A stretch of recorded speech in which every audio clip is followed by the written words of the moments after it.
There it is. Oh, look at National there. Championship. Come on. 2019, right underneath that. Look at all the National stuff in here. Championship lacrosse helmet. Look at that. The champs will open their defense of the national title tomorrow, Klockner Stadium, 1 o'clock against the Air Force Academy. Tomorrow, or this afternoon, 5 o'clock on ACC Network, we debut our coverage of lacrosse with Robert Morris visiting number 3 Duke. Advantage, Duke. Advantage, Duke, yes. And the advantage for us is Lars Tiffany is the head coach of the national champs, and he joins us from Charlottesville this morning. Good morning, sir. How are you? Good morning, Wes. Good morning, Mark. It's always great to see you guys and start my day with you two. You know, I got to tell you, last night I turned on the television, I'm channel surfing, and I got to the golf channel, and the boys are out there at Pebble Beach. Yeah, they are. Spyglass, AT&T's going on, and I swear, the first person I thought of, Lars, was you. Mm-hmm. I swear to God. I'm like, I knew you were coming on today, but I forgot the tournament was even going on, and zipped around there, and there it is, on Monterey Peninsula. And I said, oh, man, Lars Tiffany's on the show tomorrow. What a perfect fit. We've come full circle. Yeah, and you know what's ironic about that is I'm about as bad a golfer as you know, and I haven't swung a club in 6 years. But yeah, those couple of years I lived out there and worked at the Robert Louis Stevenson School were magical, and what a way to live. And coached football and lacrosse out there, and that's how I got into this industry. Huh. Now, wait a second. Hang on. Before we start talking about winning back-to-back natties here, you coach football? Oh, yeah. I was out there with a man named Jeff Young, and he was a Delaware graduate. So we knew the wing tee. We knew how to defend the wing tee. But, yeah, we're the Robert Louis Stevenson Pirates. And he built a really nice program out there on the Central Coast. Yeah, no kidding. No shocker, by the way, that Robert Louis Stevenson would be called the Pirates. Of course. Okay. I'm always curious about your program, and you do such an unbelievable job of communicating kind of goals and team-building ideas. So here you are in a spot that not many in your industry are in. You put a team on the field tomorrow against Air Force that has an unbelievable record, 2-time national champs, back-to-back type deal. How do you communicate 22 to the guys that have been there and the ones that are showing up for the first time? Yeah, we dive right back into how we do our business, which is what's the next book. And we've done Malcolm Gladwell's Outliers this past fall, and right now we're in Phil Jackson's 11 Rings. It's about a 10-year-old book, but it's very relevant because it really dives into how Phil Jackson transformed the cultures in Chicago with the Bulls, and then he stepped away from the game, and then when he was brought back in, what he did in LA with the Lakers, having tremendous amount of talent, but trying to get that talent to work together and to make Michael Jordan and Kobe Bryant understand you can be the best player in the game, and even more so when you get your teammates involved and get that unity and trust involved. And so we just go right back to using our books, drawing parallels to other professional organizations, whether it's sports or not, and then connecting it to Virginia lacrosse and finding, that bond with the books and everyone finding their roles with our team. And so we were doing it last night after practice. We sat down with our books and talked about chapter 14, one breath, one mind. And so it's just sticking with the process and making sure that the guys buy into it. And I think we do enjoy the time together, those sort of the sacredness of being able to express ourselves in those cultural Thursdays.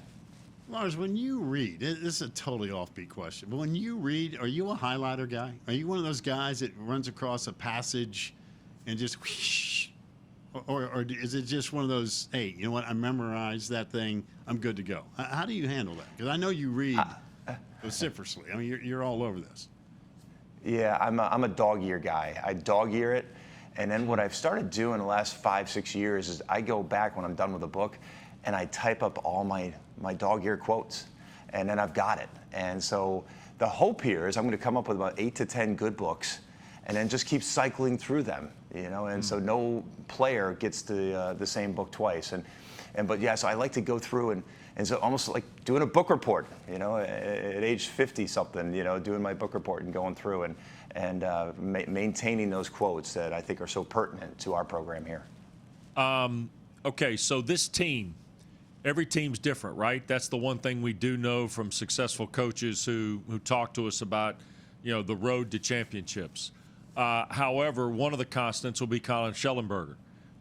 So what happens tomorrow in relationship to this guy coming back on the field and the talent he showed a year ago and the fact he will be hyper-focused nationally in the sport of lacrosse? Yeah, the way Connor Schellenberger finished the month of May was almost unprecedented, certainly for a freshman. And but the beauty with Connor is that he is surrounded by tremendous talent as well. With Connor Schellenberger, people have to make a decision: are we putting our best defenseman on him or someone else who could, challenge for the best player in the country, Matt Moore? So we really have a sort of a two-headed quarterback, the two-headed monster system here. And that puts us at a great advantage. And it really allows Connor to not always feel the weight of the world on his shoulders. Similar to what we were talking about, with the Jordan and Kobe Bryant. Stop putting everything on your shoulders. Stop trying to take 40 shots a game. Connor Schellenberger already understands that, though. He comes to the game. He comes to a practice in an unselfish mindset, as opposed to, a lot of great players who think they do have to take the ball and do something special every time. Lars, I've always found it interesting when I see a team win a national championship, regardless of the sport, regardless of the league. And a lot of times I've seen coaches, and I think they're right, say, we're not the defending national champs. We're trying to win another one. We're not defending anything because you can't take that away from us. You win it in 19, you win it in 21. Well, what's the approach there for you personally in terms of your message to the team as far as we're not defending anything, we're trying to go out and win another one? Mark, I'm really glad you asked that question. That was me after the 2019 season. We didn't allow 6-letter words called defend or repeat. I did not want to hear that. We didn't use that terminology going into the 2019 season. Why should we use that going into the 2020 season and 2020-21? Well, I created almost this atmosphere of denial and a little bit of censorship. And I'm telling you what, having that COVID break, nobody wanted the COVID break, but we almost got a second chance to defend the 2019 title. And I threw away that idea of getting rid of the words defend and repeat. I said, let's have fun with it. And why did I make it a bit toxic? And so we've had a lot more, open communication. And if we want to talk about the 19 or 21 season, and if we want to talk about repeating, just more open with it, and it's more enjoyable. I think it's healthier. And I give credit to Bob Rotella. He's a local sports psychologist. He's an incredible man who works with athletes, especially golfers all over the world. And he's opened up our language, to celebrating what we've done in the past instead of being afraid of it. So he is a guy that would say, yeah, you know what? Go ahead and embrace the fact that you made an incredible team accomplishment. And so you've done a complete 180 then, right? And that's what I'm reading from you. That, hey, let's embrace it and, let's go win another one. Let's go add on to this bad boy. Absolutely. Dom Starger, the former Virginia lacrosse coach and the man who coached me at Brown University, he and I had a conference call with the Georgetown men's soccer staff during the COVID break, and they were coming off a national championship. And the Georgetown coaching staff, they approached it just the opposite of me. They went through it and did an experiment and showed, hey, look how often when a team wins one national championship, they repeat. I had done just the opposite. I had done an exercise with my men saying, it's really hard. It's almost impossible. We're going to have to work twice as hard to do this. And when the phone call was over with the Georgetown men's soccer staff, I said, this is another example, Lars, of you got to open your mind, embrace it, more positive. And then we went out and did it in 21. And so we're having a lot more fun with it. Yeah, and Bob Rotella, he would say, Lars, don't tell him you're going to win 3 in a row. Tell him you're going to win 7 in a row. I'm like, Bob, I can't say that. I can't say I'm going to win 7 in a row. But, why not? Yeah, why not? Why not? Embrace it. If you're going to embrace it, man, embrace it. Let's embrace 7. Come on. And plus, Lars, we got tons of shelf space. Yeah, we got plenty of room. You got some more signed helmets coming your way. We got plenty of room to hold it. Before we let you go, we've been having some fun with the coaches. Speaking of embracing stuff, what is the walk-up music for you personally? For you personally, what's your walk-up music? Get you fired up. Get the stage started. It's not breakfast at Tiffany's. that I think I've heard on the show before. Though it's a fun song. I tell you what, give me some Green Day. You know, hype me up a little Green Day. And used to be Metallica when I was younger. I've gotten a little softer there, but it's still a little punkish with listen, Green Day. you are not allowed to mention Metallica. I mean, you know, that You can't cross the say state, Metallica. them boys with that Enter Sandman, that thing doesn't work in Charlottesville now. You can't go there. I know, but the drummer, right? Lars Ulrich? Yeah, So. no, I know who they are. I mean, you don't have to sell me on it.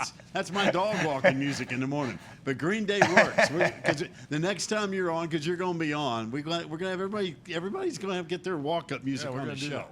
So we'll have some Green Day queued up for you next go-around. Hey, I really enjoy listening to you guys. And Mark, I have to tell you this. Just love, you know, driving home and on my way to work, listening to ESPNU radio, and it's getting you in the afternoons, Mark. And what's been really cool is there's so much going on. It's not just entertainment, but it's almost informative. You know, how much we're learning with the transfer portal and what's going on out there with NILs. And so, man, it is. I tell you, I time up when I leave the office so I can get to like the top of the hour, so I can get like a good section of it without a commercial break.